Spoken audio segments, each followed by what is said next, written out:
je vais apporter une contradiction pour le moins violente, parce que je ne suis pas du tout d'accord. Alors ça tombe bien, on est là pour discuter. Je vais essayer d'être bref. Sur monsieur le président François Hollande, je suis inquiet de voir ce que l'histoire nous apprendra de toutes les trahisons qu'a subi cet homme. Je vous fais observer quand même qu'à un moment donné, il faut faire preuve de discernement. Alors, c'est pas parce que je suis un homme de gauche que je prends ici sa défense, puisque de toute façon, dans ce que je dénonçais tout à l'heure, mon regard s'oriente un petit peu vers lui dans la mesure où l'avocat qui aurait dû défendre mes intérêts est un proche d'un ancien membre du gouvernement Hollande et proche de Hollande. À savoir que, effectivement, dans ma procédure, il y a un avocat qui est venu, parce qu'on ne peut pas perquisitionner chez un avocat sans la présence d'un bâtonnier, et cet avocat est le frère d'une personne qui est membre du gouvernement Hollande initialement. Bon, peu importe. Vous voyez, je me pose des questions sur M. Hollande, mais je me pose surtout des questions sur son entourage. Je ne comprends pas comment son quinquennat s'est déroulé, et j'observe qu'à la fin, il est entouré d'une bande de charognards. Donc j'émets des réserves, on verra ce que nous apprendra l'histoire, mais il y a quelque chose de très curieux, et vous voyez que la gauche va disparaître dès le premier tour, puisqu'elle est complètement divisée. Ensuite, en ce qui concerne l'Europe, je voudrais quand même attirer votre attention ici. À un moment donné, il faut être sérieux. L'Europe est une terre de prédation. Depuis l'Antiquité, l'Europe a été le terrain des pires confrontations. Donc, ce n'est pas l'Europe qui a préservé, si vous voulez, ces nations de la guerre depuis la Seconde Guerre mondiale, c'est effectivement l'arrivée de l'arme nucléaire qui a fait peur à tout le monde, et ce n'est pas l'Europe qui a empêché les guerres. Mais je vous mets en garde, au même titre que dans les années 30, personne ne savait qu'il y aurait la bombe atomique, il faut comprendre qu'aujourd'hui, les scientifiques ont fait des progrès.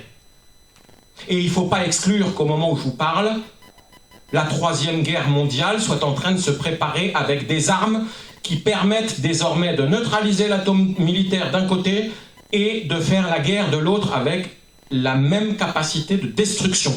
Alors comprenez bien que ce qui se passe aujourd'hui en Europe, c'est peut-être... les débats pour juste après... Non mais je voudrais finir là-dessus, s'il vous plaît. Je voudrais juste finir pour vous dire qu'effectivement, aujourd'hui, tout le monde est sceptique sur l'Europe. Et là-dessus, je rejoins Tepa. On est obligé d'être sceptique. Mais il ne faut pas exclure que cette grande réussite, pendant plusieurs décennies, n'ait fait l'objet d'un sabotage. Et qu'effectivement, aujourd'hui, on veut nous détourner de ce qui était en train de fonctionner à 12. Vous voyez? Donc ça, c'est ma vision et mon intuition. J'entends que je n'y connais rien, mais j'ai le droit d'exprimer des réserves, puisque je ne suis pas en accord avec ce que j'ai entendu. Donc je voulais juste exprimer ces réserves. Moi, je vous dis qu'à mon avis... Mais justement, c'était prévu, je suis désolée de t'interrompre, mais c'était prévu pour la suite, en fait. Je voulais juste ouvrir cette fenêtre. Il faut bien comprendre qu'à chaque fois qu'il y a un beau fruit et un beau projet, il ne faut pas exclure que ce projet soit saboté par ceux qui ont intérêt à le saboter. Et qui a intérêt aujourd'hui à nous diviser en Europe? C'est la question que je pose. On y répondra tout à l'heure, si tu veux bien. Mais... bon. Bonjour tout le monde. Je voulais commencer par remercier les organisateurs de cette conférence. C'est une des initiatives nombreuses qui sont dans la région annécienne. Félicitations à vous. Vraiment souligner la qualité des intervenants ici depuis ce matin. Il y a eu beaucoup de choses qui ont été dites.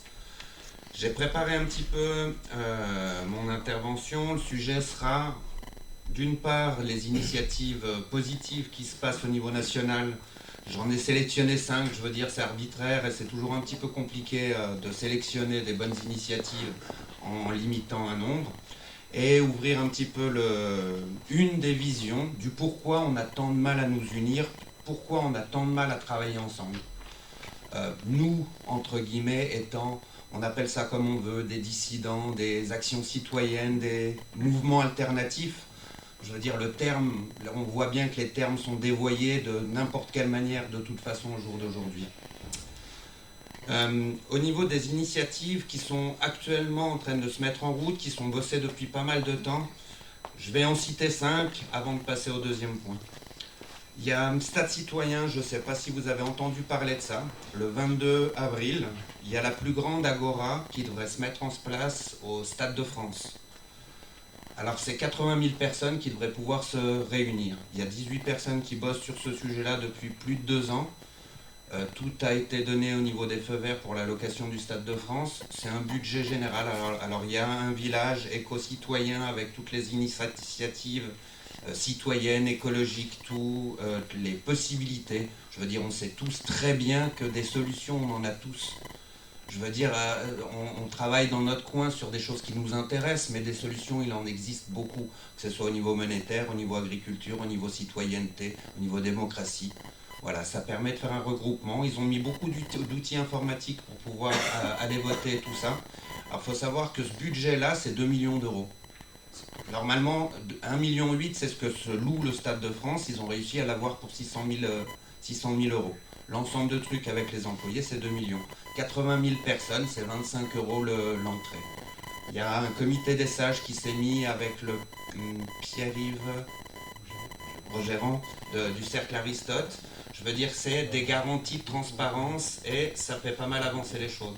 C'est un beau projet, c'est le 22 avril. Je pense qu'il va quand même un petit peu falloir se bouger, donner l'information un petit peu dans les gens qui sont en région, parce que c'est vrai qu'on n'en entend pas beaucoup parler, c'est bien dommage. Voilà une des initiatives. Une deuxième initiative, je veux dire, on parle de masse critique, ça a été dit plusieurs fois aujourd'hui. Oui, nos troupes sont en train de grossir. Oui, on est de plus en plus de personnes à être informées. On a du mal à travailler ensemble, mais on voit que petit à petit, les portes sont en train de s'ouvrir, les choses sont en train de changer. Il y a à Kitzerheim, le 17 et le 18 février. Alors Kitzerheim, c'est le village du maire qui a refusé la Légion d'honneur. Il l'a refusé pour ces raisons-là. Il a critiqué sans concession une démocratie en panne et un système à bout de souffle. Ce gars-là a refusé la Légion d'honneur. Il s'appelle Joe Spiegel. Chez lui s'organise une initiative qui s'appelle Chrysalide citoyenne. C'est la réunion de 149 mouvements citoyens qui se mettent ensemble pour essayer de préparer des législatives, des choses comme ça, de porter toutes ces choses-là. Alors, les candidats qui sont pour la présidentielle n'ont pas le droit de venir. Par contre, c'est officiel, il y a beaucoup de mouvements qui seront représentés là-bas, que ce soit Jean Lassalle, Alexandre Jardin, la représentante de la primaire point Charlotte. Voilà. Ouais. Il y a beaucoup de monde. On voit qu'ils ont un désir de s'unir et ils cherchent un moyen de pouvoir s'unir. Ça a toujours été une des difficultés qu'on rencontre d'une manière systématique. Voilà, ça c'est le 17 et le 18 février. Il y a 100 places. Ils sont en train d'organiser au niveau média en ce moment même les choses. Je pense que c'est pas mal aussi de le savoir et de savoir qu'on n'est pas tout seul dans notre coin, que beaucoup de choses sont en train de se faire. Il y a une autre initiative qui s'est mise en place déjà il y a à peu près une année, qui s'appelle Police Citoyen. Alexandre Langlois, qui est le CGT Police, il est directeur de... Voilà. C'est la CGT Police. Il est représentant de la CGT Police. A mis en place une action déjà depuis le mois de mai de l'année dernière pour essayer d'ouvrir entre citoyens et policiers tout ce qui peut se passer. Il a écrit avant-hier, je crois, les vœux à son ministre en mettant une vraie couche et le gars est vraiment très conséquent. Je veux dire, il faut se rendre compte que de ce qui se passe, je ne suis pas là pour défendre les policiers du tout, mais ça fait partie d'une des ignominies de ce qui se passe en ce moment quand même. Au niveau de la filmographie, il y a Pierre Carl qui est en train de faire sortir un film sur Jean Lassalle, qui devrait sortir normalement dans le mois à venir. C'est quelque chose qui travaille depuis pas mal de temps. Il y a le deuxième film de Cyril Dion qui est en train de sortir. On se rend compte que le premier film de Cyril, Demain, a fait vraiment ouvrir beaucoup de choses, que beaucoup de gens se sont éveillés grâce à ça et qu'il y a eu beaucoup d'initiatives qui ont été démarrées grâce à ce film-là. Je veux dire que c'est soit KissKissBank, que c'est soit tout un tas d'initiatives écologistes, monétaires ou autres. Il y a beaucoup de choses qui sont créées pour ça. Il y a à nouveau une couche qui devrait arriver dans les mois à venir. Plein d'autres initiatives. Là, c'est 5 que j'ai sélectionnées comme ça. Est-ce que c'est un choix? Est-ce que c'est toujours difficile de choisir parmi toutes les initiatives qu'il y a. On pourrait parler de Philippe Pascot par rapport au casier vierge, on pourrait parler de l'initiative, voilà, il y en a plein. Ce qui est sûr, c'est qu'on se rend compte qu'une masse critique est en train de se développer. Par contre, on se rend compte qu'il y a beaucoup de mal à travailler ensemble et à s'unir. Alors, je vais essayer de vous donner une des visions du pourquoi on aurait du mal à s'unir. Ce qu'on souhaite tous, c'est sortir du système. Ça, c'est une évidence. Là, c'est le bien commun à tous les gens qui sont engagés dans tout ce qui peut être alternatif, dissident ou citoyen. Qu'est-ce que c'est ce système-là? Je veux dire, on est sous le joug de la finance et des multinationales. On a des politiciens de haut niveau. Je veux dire, c'est simplement des prostituées, ces gens-là, hein, qu'on soit clair. C'est des prostituées au service de la finance et des multinationales. Ils sont très bons, mais très très bons. Ils ont fait des études pour ça. Je veux dire, si on regarde l'ENA, il y a 2 masters dans l'ENA. Il y a la gestion publique, c'est le premier master, et le deuxième master là-dedans, c'est prévention et gestion territoriale des risques. Je veux dire, la gestion de l'État, c'est ceux qui vont être en sous-couche, on ne connaît pas leur nom. C'est des saloperies, la même chose que les autres. Les autres, ceux qui sont devant la scène, ceux-là, ils font de la prévention et de la gestion des risques. Oui, nous sommes leurs risques. Ils veulent nous mettre en esclavage, c'est une évidence. Regardons quel biais ils utilisent, ces gens-là. Est-ce qu'il y a une hiérarchie dans l'horreur de tout ce qu'ils nous proposent? Moi, je pense que non. Ils nous attaquent sur tous les plans. Tous les plans. La loi sur le renseignement? Ah, ils vont nous sortir que c'est pour les terroristes? Non, halte là, ça joue pas. Le secret des affaires? Jolie loi qui nous ont pondu encore cette année. Hein. Le droit des affaires. C'est pour faire quoi? Le paradis fiscal, je veux dire, vous allez grappiller, 3 ronds, vous allez bosser au noir. On vous coupe la tête, hein? Non, eux, ils sont arrangés, ils ont fait passer ça par des sociétés extérieures. La réforme des collèges et des lycées. Je veux dire, il y a une association, le collectif Condorcet. C'est des gens qui se sont organisés, qui luttent contre la réforme des rythmes scolaires, qui ont lutté contre la réforme des lycées et des collèges. Ils ont listé toutes les lois depuis la Révolution française de comment ils ont fait évoluer l'éducation nationale. Nous sommes formés, nous sommes formatés pour être de bons, jolis robots. Soyons clairs, il y a un moment ou un autre, c'est horrible. L'état d'urgence, même chose. La mise sous tutelle de l'OTAN. Je veux dire, la manière dont on est en train de déliter la souveraineté de l'État et de ce qui se passe au niveau de l'OTAN, il faut savoir que nos soldats, maintenant, pour aller à la cantine, c'est un prestataire individuel. Il faut régler la facture pour que des multinationales s'enrichissent. On leur fait bouffer de la merde et on achète nos tanks à crédit. Non mais on va où? On va où? C'est horrible. La mise en place de l'Eurogène fort. Ah, on va vous dire, l'Eurogène fort, c'est quand même un bien par rapport... Attendez, un taux d'ingérence à ce niveau-là, on va où? On va où? Il y en a tellement. La mise sous tutelle de Facebook, le 17 janvier 2016, Zuckerberg, tout le monde a été convoqué à Matignon. Tout le monde. Les logarithmes qui gèrent la manière dont on voit l'information sur Facebook, sur Twitter, sur tout ça, ça y est, c'est en place, les gars. C'est en place. De moins en moins, on aura le droit à la parole. Si on n'est pas capable, une fois, de baisser nos égos pour pouvoir bosser ensemble, pour pouvoir changer, contre ces gens-là, on n'a aucune chance.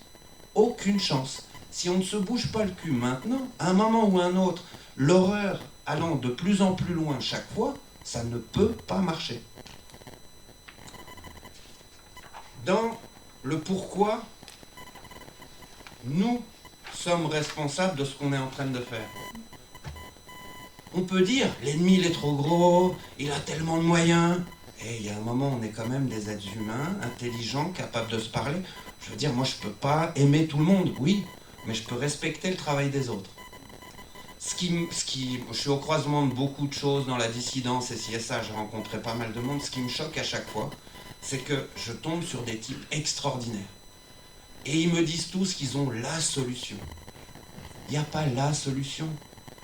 Je veux dire, on s'éveille sur un point. On est plus axé sur l'éducation nationale ou sur la monnaie ou sur l'agriculture. Je veux dire, On est attaqué sur tous les côtés. Oui, on va s'éveiller sur un truc. On va trouver une solution sur un mini-point. Ok, c'est vrai. Mais est-ce que c'est la solution ? On va avoir de cesse, on a été formaté comme ça depuis des milliers d'années, hein, je veux dire, c'est clair. On va avoir de cesse d'aller voir l'autre pour lui expliquer que c'est un con et qu'il aurait dû faire comme ci ou qu'il aurait dû faire comme ça et que c'est sa solution à soi qui est la meilleure. On n'a pas de chance. Il y a un moment, il faut être tolérant, pouvoir travailler ensemble, pas obligatoirement s'aimer. On ne peut pas avoir des affinités avec tout le monde. Je veux dire, on n'est pas dans un monde de bisounours, c'est évident. Est-ce que les intérêts sont pas des fois en confrontation? Je veux dire, ce qui est sûr, c'est qu'ils se servent de toutes les lois pour nous entuber et nous mettre en esclavage. Ça, c'est une réalité. Alors, un tel va aller contre la sécurité sociale, mais au bout du compte, est-ce que ça ne va pas servir le système? D'autres vont essayer de conserver la sécurité sociale, mais au bout du compte, est-ce que ça ne va pas aller contre le système? Une fois, mettons-nous ensemble, mettons nos différences de côté et disons, nous voulons changer le système. Sortons de cette prostitution des politiciens, reprenons le pouvoir citoyen pour pouvoir les mettre face à leurs responsabilités. Ces gens-là devraient être pendus haut et court en place publique, c'est évident. C'est de la trahison, c'est de l'ignominie, je veux dire, ce n'est pas possible. Avec des tribunaux populaires, sans violence, je veux dire, je ne suis pas en train d'appeler aux armes, hein, qu'on soit bien clair. Mais simplement le fait de pouvoir travailler ensemble. On se rend compte que dans le formatage des gens, c'est ce que je disais tout à l'heure, ils s'éveillent sur un sujet, ils rentrent en révolte, ils y passent jour et nuit, ils vont enlever du temps à leur famille, certains vont divorcer, d'autres vont gaspiller des sous jusqu'à être pris jusqu'à la gorge, s'enliser dans des histoires de justice pour aller vers une justice corrompue, ou de toute façon, si jamais, alors soit on lutte vraiment parce qu'on est solide et puis qu'on n'a pas envie de baisser la tête, soit on se met un peu en retrait. Est-ce que ces gens-là sont perdus pour la dissidence? Non, je pense pas. Je pense qu'effectivement, beaucoup de gens se sont mis en sommeil. Moi, depuis le temps que je suis engagé, j'ai un paquet de potes, mais extraordinaires, fantastiques, des gens bien, éveillés. Mais ils me disent, je peux plus, j'ai eu un gamin, et ci et ça, faut que je ramène un peu des ronds à la maison, sinon je peux pas continuer, quoi. Le moment où il faudra, je serai là. Mais pour l'instant, je me mets en retrait, j'en ai plein le cul de prendre des coups. Et puis les coups, on les prend pas seulement des gens qui sont en face de nous, on les prend par nos collègues. Par nos collègues, on se bouge le cul, on passe du temps, on met notre argent là-dedans, et puis il y a le petit collègue qui vient d'arriver, qui est révolutionné sur un autre point, je dis pas qu'il n'a pas raison, hein, mais un autre point, et qui va nous expliquer, ah mais t'aurais dû faire comme ci, et ça s'est passé comme ça, et au bout d'un moment on baisse les bras les gars, tous, mettons-nous une fois tous ensemble, trouvons un système pour co-fonctionner, aller dans le sens de la convergence. Je pense que c'est le moment d'aller dans le sens de la convergence. On est suffisamment de monde. Si on veut faire revenir ces gens-là qui se sont mis en sommeil, il faut arriver réellement à trouver un moyen de fonctionner ensemble. Il faut leur dire stop. La meilleure manière serait effectivement le boycott, la grève générale. Descendre dans la rue, on l'a tous fait. Ça n'a pas amené d'avancer. Par contre, on a appris à se connaître. On a créé des liens humains. On peut ne pas avoir d'affinité, mais on a le respect de ce que l'autre a fait. Ça, c'est la moindre des choses. À partir de ce moment-là, on a peut-être une chance. Au sein de Mobilisation Générale, je suis un des fondateurs, pas le fondateur, un des fondateurs de tout ça. On a essayé de changer de système pour ouvrir un maximum de choses et aider. Dans les analyses qu'on a pu poser, d'une manière générale, c'est que si on a envie de se bouger, il faut pouvoir donner des soutiens financiers à des médias, que si on n'a pas droit à la parole et que cette parole-là n'est pas retranscrite, on va nous essayer de faire avancer pour appeler à des cotisations sur des médias alternatifs qui pourront relayer, parce que si on a envie de faire les choses, c'est bien, enfin c'est principal, hein, si on ne les fait pas déjà, c'est clair. Faire des choses, c'est bien. Par contre, les relayer, pouvoir amplifier l'écho de ce qu'on a fait, du boulot qu'on a posé, et faire adhérer de plus en plus de monde à ça, pour que les gens se sentent moins isolés. C'est une priorité absolue, premièrement. Deuxièmement, arrêter de critiquer ce que fait l'autre. Alors nous, on a ouvert des cercles. Les gens vont travailler par affinité, par lien humain, sur, pas un sujet, mais en groupe. Alors, je vais vous citer des exemples de ce qui est en train de se faire au niveau de mobilisation générale. On va rencontrer, alors ça c'est sur février, Jean Lassalle, Alexandre Jardin, Charlotte de la Primaire, Ramayad, le cercle Aristote. Il y a un cercle des militaires assez haut gradés qui se réunit à peu près tous les mois depuis des centaines d'années. On a réussi à pouvoir être reçu là-bas. Qu'est-ce que ça peut donner? Est-ce que, voilà, quelqu'un qui a de l'intérêt dans un cercle pour faire avancer le truc, on va pas aller lui taper sur la gueule. On va lui dire, ouais, mais les militaires, ils sont tous pourris, ils sont aux ordres. Non, il a envie de s'investir là-dedans, et si et ça. Qu'est-ce que ça peut rapporter? J'en sais rien. Aller dire la vérité en face des gens, les regarder droit dans les yeux, au moins on l'aura fait. Est-ce que ça va rapporter des choses? J'aime bien l'esprit des colibris, je veux dire, on est là pour apporter sa goutte. Investissons-nous un peu dans ces choses-là, dans ce qui nous plaît. Mettons ça en commun avec l'ensemble. Il y a tout un tas de monnaies qui se mettent en place, qui ne sont pas adossées à l'euro. Je veux dire, entre les monnaies libres, il y a toujours un petit peu, entre celles qui sont adossées à l'euro ou pas adossées à l'euro. Je ne suis pas un spécialiste monétaire. Mais il y a tout un tas de rencontres qui sont en train de se faire là-dessus. Philippe Pasco, la même chose. On a un rendez-vous avec Raphaël Allais, qui est le lanceur d'alerte pour l'affaire LuxLeaks. Antoine Deltour. Avec Antoine Deltour. Alors, nous, c'est Raphaël Allais. Alors, c'est pas moi qui ai suivi le truc. Je suis pas... tu vois, je suis pas dans tous les cercles. Le but, c'est de pas connaître tout. C'est de pouvoir s'impliquer dans un truc qui nous plaît. Stéphanie Gibault, même chose, qui a été la lanceuse d'alerte pour l'UBS. Le scandale de l'UBS avec la vente des listes et ci et ça. Donc, même chose, on la rencontre. Le but est de pouvoir donner écho de tous ces gens-là. Que quelqu'un, qu'on soit 3 dans le cercle, qu'on soit 7, que le cercle s'éteigne une fois que le boulot est fait et puis qu'il y en a un autre qui s'ouvre, ça va très bien. Investissons-nous dans ce on croit. Par contre, mettons en commun en arrêtant de taper sur la gueule du voisin et essayons réellement de faire sortir l'hydre dans la lumière. Je veux dire, c'est exactement ça. Si on n'est pas capable de faire notre, comme dit Pierre Rabhi, révolution avec le R entre parenthèses, on est mort. Les gens en face sont trop puissants. La carte pour gagner, elle n'est que chez nous. Mettre un petit peu son ego de côté, le syndrome du sauveur, je veux dire, il n'a jamais servi quoi que ce soit. On veut sortir du système, on ne veut pas changer de personne.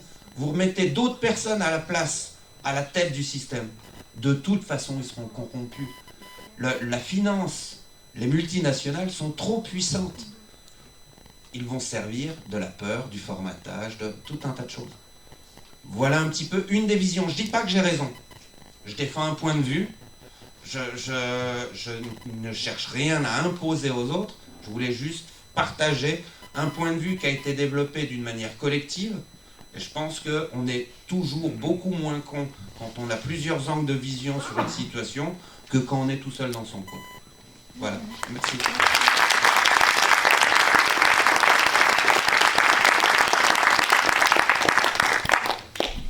Alors notre dernier intervenant, et non des moindres, Régis Fioril, qui va nous... Eric, pardon, je vais faire un mix entre vous deux. J'ai fait... Oui, ah oui, c'est juste, donc ça va, je ne me suis pas complètement trompée. Donc, du coup, Eric, Régis Fioril, qui va nous parler du référendum populaire du 2 avril et puis de plein d'autres choses. Je te laisse le micro. Merci. Alors, en tout premier, je voudrais surtout... J'ai beaucoup de visages que je connais ici, de gens que j'ai croisés au hasard des réunions et autres.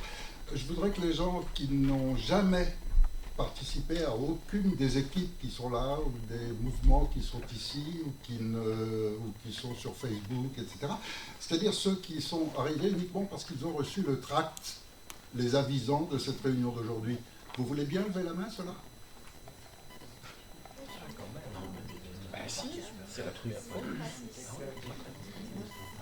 Donc il y a 9 personnes qui, normalement, sont au courant de rien. Pour vous, c'est une surprise, tout ce que vous avez entendu jusqu'à présent ? Pas tout à fait la première fois, mais... Vous étiez déjà informé globalement de tout ça ? Par-ci, par-là, quoi. Voilà. D'accord. Ça roule. Y a-t-il quelqu'un qui découvre complètement un univers ou un langage auquel il ne s'attendait pas du tout? Non. je vais commencer, si vous voulez bien, par parler de moi.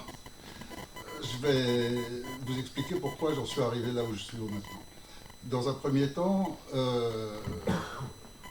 j'ai passé une vingtaine d'années de ma vie à travailler dans le domaine de la finance, de la gestion d'entreprise, etc., en ayant un petit peu toutes les différentes casquettes, on va dire. Et parmi ces casquettes, j'ai été très proche de la haute finance. Ce qui m'a amené à être en contact avec beaucoup de politiciens, avec beaucoup de gens de la mafia, la vraie mafia, en particulier la mafia corse, celle de Pasqua. J'ai été en contact avec ces gens-là en direct, c'est-à-dire en privé. Non pas derrière un bureau en professionnel, ça c'était à l'occasion, mais dans les bars de nuit, dans ces endroits-là. J'ai vécu 20 ans de ma vie inconscient totalement de tout ce dont on parle aujourd'hui et uniquement préoccupé par une chose, avoir le maximum de fric, de filles, de bouteilles de champagne à ma disposition le soir. Oui, j'ai été comme ça, complètement, et à 100%. Et j'ai réussi.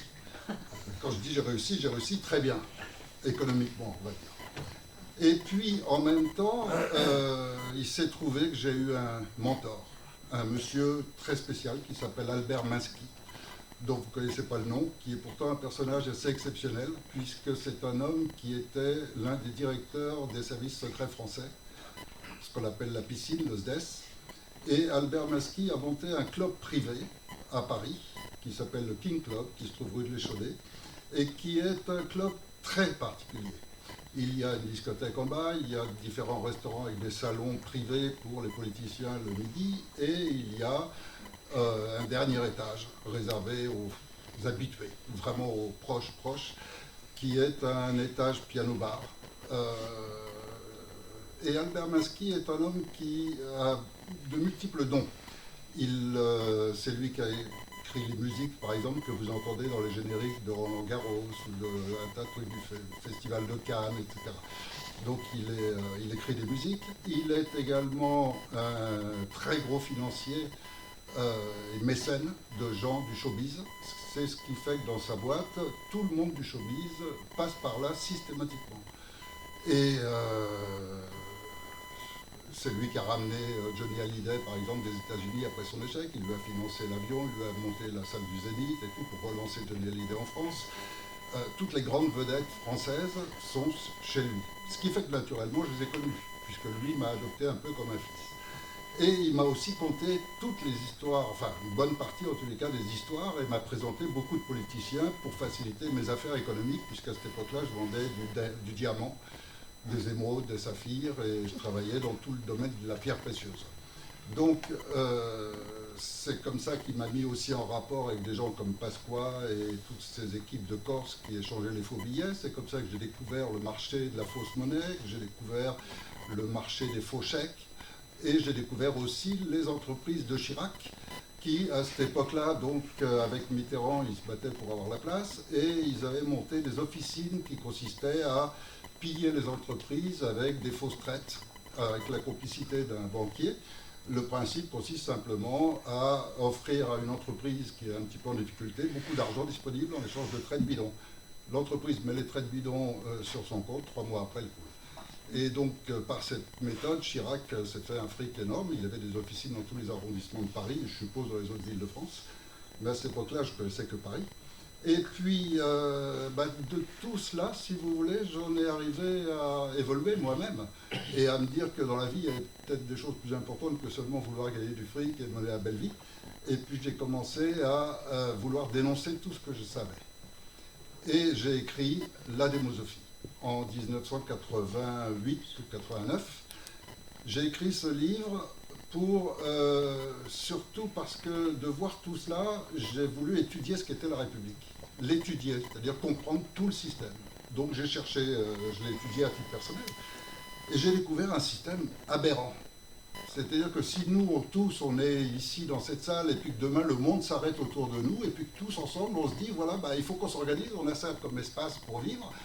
Quelle organisation est-ce qu'on met au point pour qu'on puisse tous subvenir à nos besoins primaires? Avoir un toit, pas avoir froid, manger, boire, élever nos enfants. Voilà, qu'est-ce qu'on va mettre en place comme organisation pour ça? eh bien jamais on ne parviendrait à un système comme la République. C'est une aberration mentale, le principe lui-même. Donc, partant de là, je me suis dit, bon, je ne vais pas faire un livre seulement pour dénoncer, je vais aussi essayer d'offrir autre chose. Et c'est pour ça que je l'appelais la démosophie, à savoir la sagesse du peuple, un concept qui permettait donc d'être beaucoup plus logique que la République et d'offrir en même temps quelque chose qui soit ce que beaucoup de gens appelleraient plus démocratique, en tous les cas d'utiliser plus d'intelligence. Il y a plus d'intelligence dans plusieurs cerveaux que dans un seul, c'est évident. Et donc, avec les méthodes modernes et les moyens modernes techniques du monde actuel, et déjà à cette époque-là, en 80-90, c'était tout à fait possible de ne plus partir des principes d'il y a 200 ans, quand on disait le type il est responsable pour les Pyrénées, s'il veut défendre sa population, il aura pour 3 jours à traverser la France pour arriver à Paris et se réunir avec le reste de la cour du roi pour décider ce qu'il y a bien pour sa région. Donc voilà, ça a été une première étape. En sortant ce livre a été déposé chez plusieurs éditeurs. À cette époque-là, l'ordinateur n'existait pas, donc c'était tapé à la machine. Et on tapait avec des carbones, et ça faisait 2-3 exemplaires qu'on donnait. Et puis ça m'a coûté très cher. Ça m'a coûté 3 ans et demi en QHS. QHS, c'est les prisons de haute sécurité.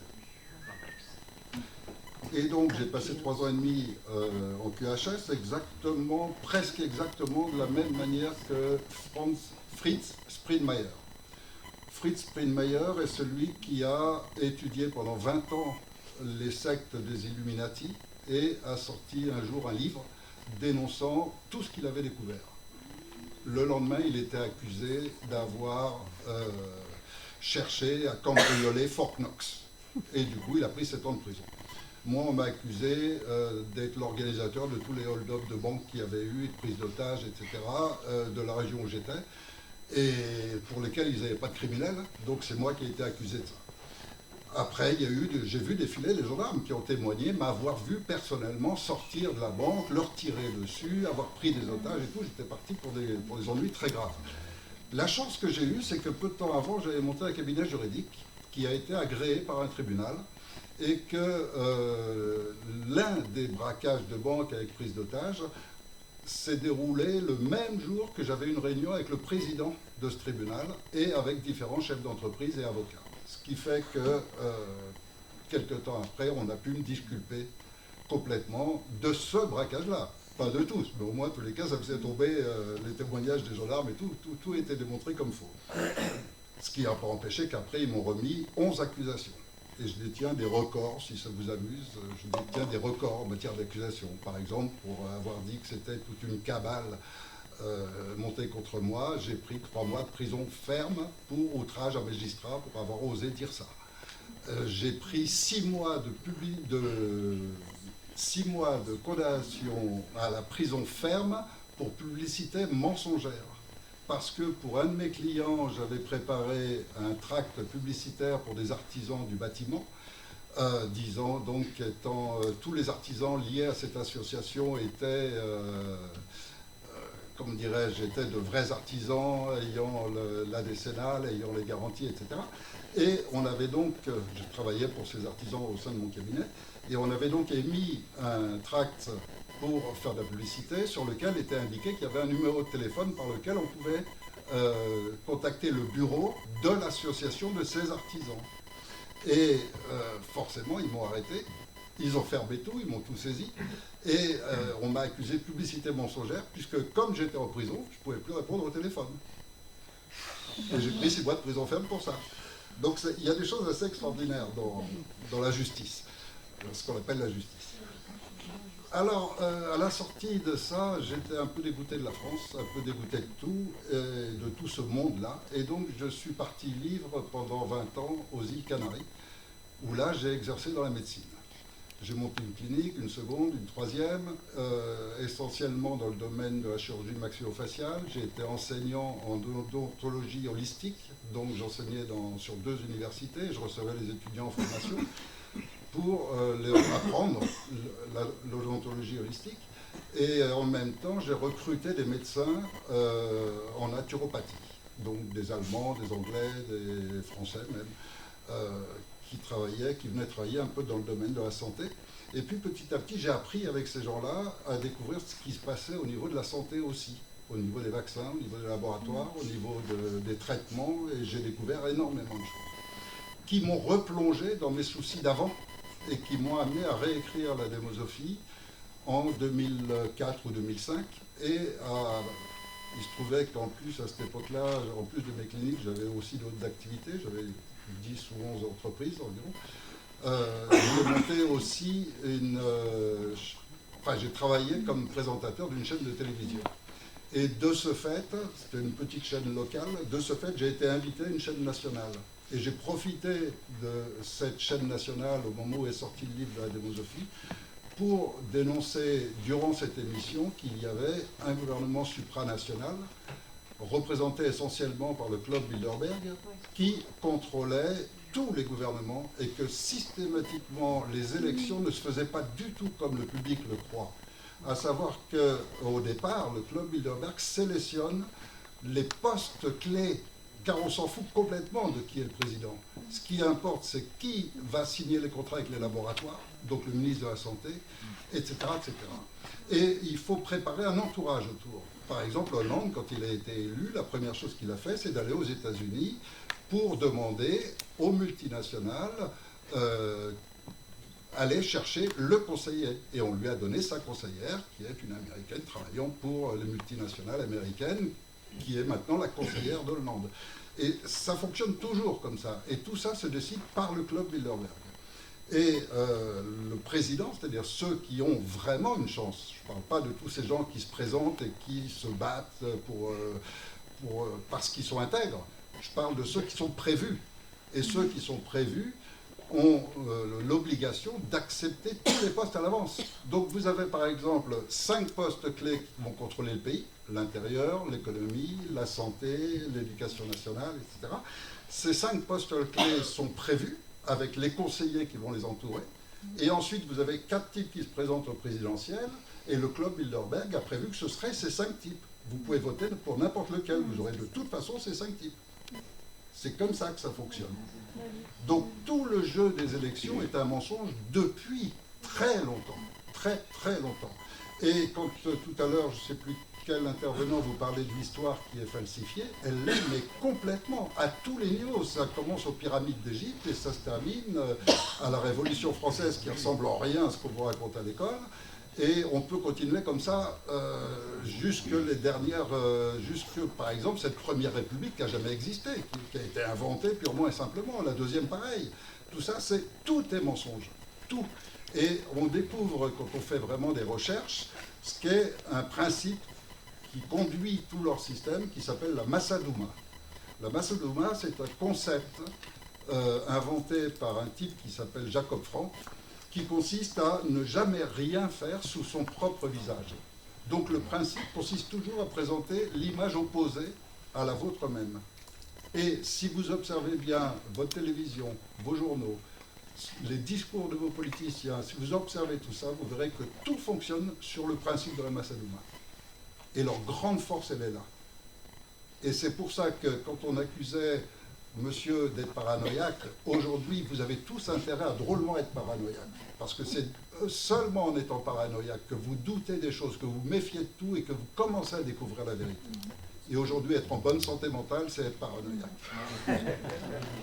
C'est drôle ce que je dis, mais c'est bien ce qui se passe. Alors, quand j'ai réécrit la démosophie en 2006-2007, j'ai fait une erreur. L'erreur, c'était de penser que les gens fonctionnaient sur la raison. Et quand on pense que les gens fonctionnent sur la raison, qu'est-ce qu'on fait?